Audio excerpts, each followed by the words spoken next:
Michigan's Senate race is one of the most contentious and expensive races in the country. You've likely seen dozens of ads for Senator Gary Peters and Republican challenger John James. On this morning's Flashpoint, the candidates spoke separately with our Devin Scillian to talk about the issues they believe are most important to voters. Here's Devin. Well, unfortunately, we have not been able to get Gary Peters and John James to agree to a formal debate. So this morning, we had what we hope was the next best thing, extended conversations on Flashpoint with both of the candidates. If he were proud of his record, why wouldn't he want everybody to know about it and see it? I'm excited to debate. I'd love to hear John James actually talk about issues. I don't ever hear that.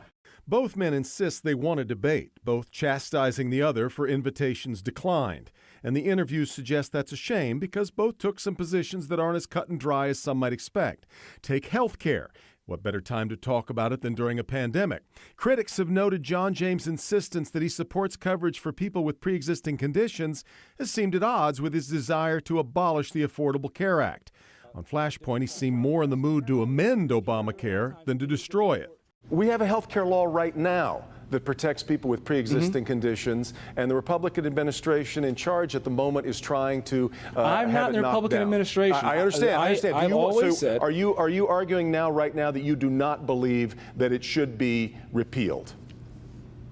I'm not arguing. I'm saying emphatically that we must not repeal coverage and protections for our seniors and people with pre-existing conditions. Peters believes that's tough to keep if the Supreme Court knocks down the law. While not embracing one universal health care system for all, Peters wants to see Obamacare expanded to include more options, including A range of options that they can pick from. I believe and support legislation to make Medicare one of those options. If you want to buy into Medicare, you can do that through the state exchange.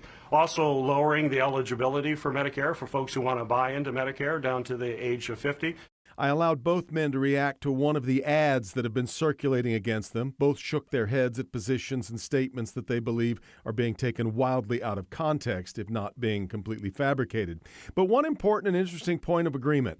I asked if they'd commit to changing the Senate rules to require 60 votes rather than a simple majority for Supreme Court nominations. I'd certainly be open to taking a look at that because we've got to get back to where, particularly when it comes to the Supreme Court, that we can put forward nominees that get 80, 90 votes. We need to go back to a nonpartisan way of looking at the Supreme Court justices, and I've said all along, my only litmus test is literacy. Really fascinating conversations all the way around. If you missed them, I urge you to head to our website, clickondetroit.com/flashpoint, and you can watch both of those conversations in their entirety. Devin Scillian, Local 4.